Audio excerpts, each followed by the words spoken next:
sidaad ku maqasheen warbixintii tan ka horeysay waxay ahayd mid aanu xoogga ku saarnay xaaladda ummadeed ee loo baahan yahay in loo soo socdamiyo xagga baarlamaanka si ay u noqdaan kuwa wax ka tara dalka iyo dadka laga soo xulay gartana waajibka saaran kuna haga dowladda iliilaha habboon ee horseedi kara horumar ammaan buuxa iyo eebafurnaan dowladeed oo deeqda dacal ilaa dacal deegaanka ay xukunto hargeysa geel ma wada xidhaane dad xulidaasi waa mid u gaara dhaqanka loogana fadhiyo dhugu yeelashada dad istaahila masiirka ummadeed maamina kara maslaxadda bulshada Puntland horaana loo yiri dhagax meel dhow ayuu ku dhacaa dhawaqna meel dheere badi dadka Puntland cod dheer ku dhahem xilliga doorasho ee Puntland dad xulideenu ha noqoto mid looga raysto raad xumaan hore taasoo ku socotay isimada iyo odayaasha dhaqan ee kale awoodda loo siiyay baarlamaan xulida waana mowduuc aan uga hadlayno warbixinteennan oo tii ugu dambeysay warbixinno xiriir aan ku eegayno sirgacyada ka yimaada soo xulida liidata iyo sida aysan uga samata baxaynin dhaqankuuna dhadhamin doonaan dhibaha ka yimaada dad aan istaahilin masiirka ummadeed oo ay soo maqooradaan Yusuf Abshir oo aqoon le ogaal ku darsaday xaaladaha dadka iyo deegaanka Puntland ayaa diiradda saaraya dambi kulahaanta odayaaleed ee arrimaha baarlamaanka iyo liidida laftigooda waa isimade taasoo sanadahan dambe wax laga saarinayo saxariiro laga mutay mudanayaal kala dambeeyay in ay sal u tahay soo socdinta dhaqanka isimada waligood laba xaman sanadkan sanadka hore la xaman aad baa loo xantay isimada sanadka iyo sanadkii hore aad baa loo xamaraya isimadu way og yihiin wayna ka warqabaan in maanta reerkiisa Puntland ka tabanayaan meeshii ka filayeen inta ka soo bixin in wadankii ay u daayeen dad horor wadankii inay cid gaar siiyeen wadankii ay tahay wax dambil wasiiro iyo xukuumad ugu jiro sidii daroomadda laga yahay si allaala sidii rabaa dalka laga yahay isimada waa fadhiyaan waan og yihiin waana wuxuu ugu sareeyay nin ka dhigi kara oo ka hadli kara inta u taga ama dad isugu yeera ama iyagu isu yimaadaan ama ay ka taliyaan way awoodi kari waayeen aad baa loo xamanayaa ilaa ceebtooda asoo laakiin waxaan dhihi lahaa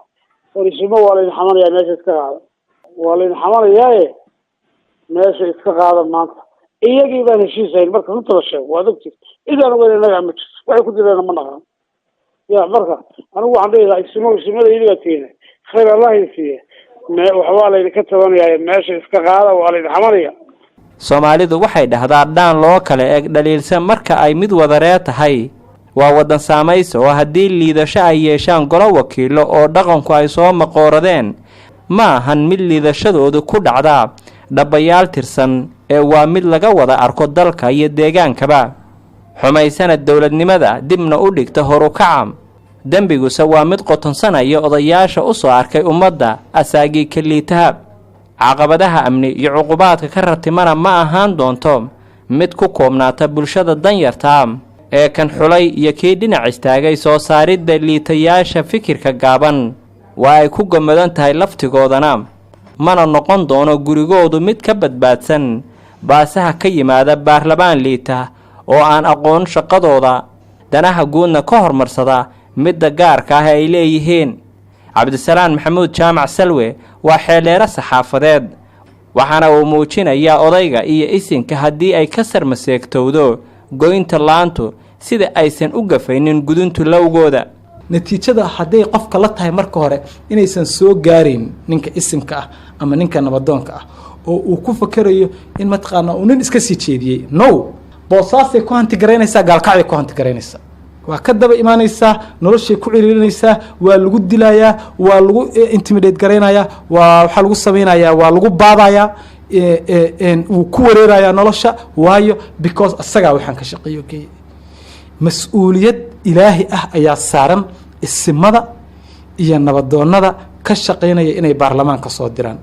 haddaysan mas'uuliyadaas ka soo bixinna qof kasta oo badda ku dhinta iyo qof kasta oo al-shabaab disho iyo hanti kasta oo agoonta iyo public Soomaaliya masaakiinta ee dalkan degan la xado oo la lunsado kulligood qayb ay ku leeyihiin diintay ku cadaay meel kasta ku cadaay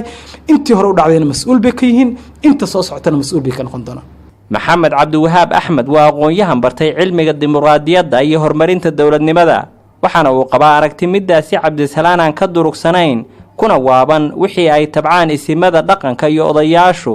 oo dad xulasho baarlamaan ah inay taalla docdooda maraan durugsanayn xumaan iyo wanaagba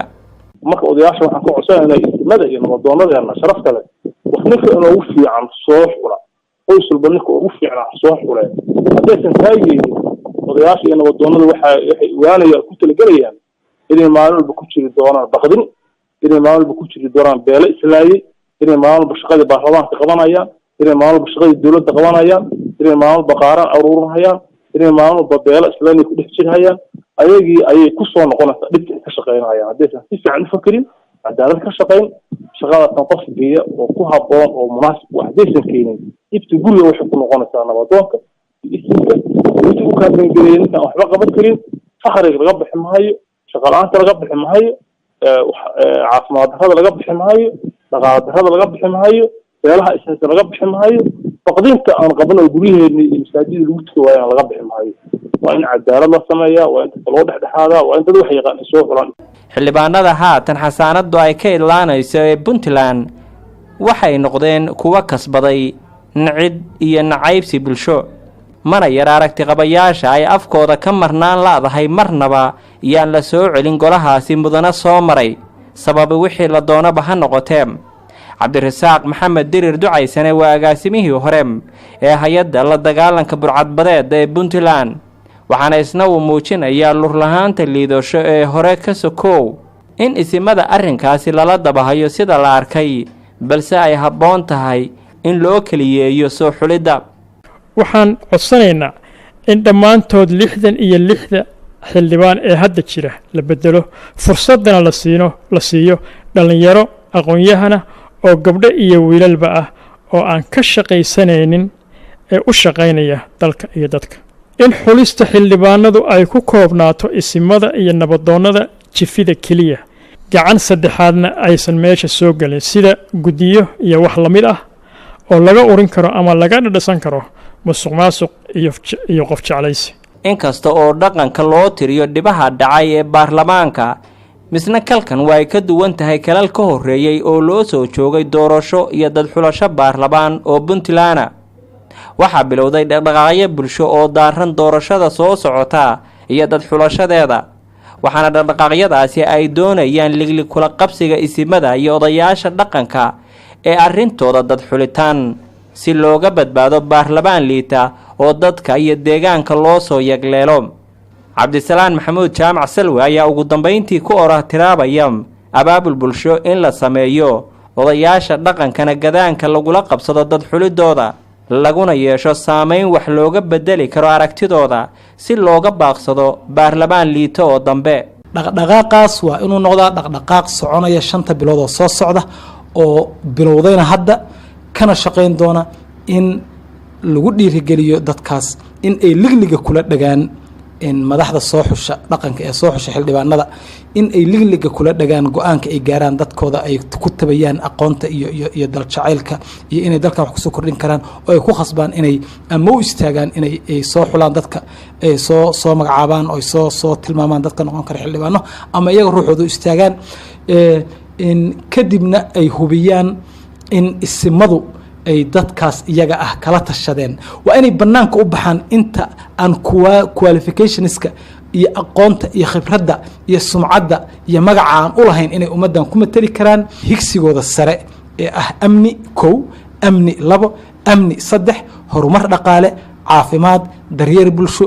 intaasoo dhan dadka u baahan inay ku matali karin waa inay go'aan ka gaaraan waana inay ku khasbaan oo ay ligliga kula dhagaan oo ay kuleetiga kula dhagaan isimada iyo hoggaanka loo dhaqanka si kastoo xaal noqdoba garashadeennu waxayna tusaysaa loo qaateen inaysan ahayn maalin walba marista waddada waxyeelo ee dadka iyo deegaanka wixii horay u dhacayna haraad noogu filan hogga qaniyaduna maantay ku habsaamid inooma lahan hoggaankii dhaqan iyo hurmuudkii kale ee bulsho ee hareer ka mari waaya sifayaashii horseedka u noqday hagardaamooyinkii dhacayna hawli waa ku keligiis hambadeedana dhami doonee cabdifatax cumar geedi raadiyow daljir garowe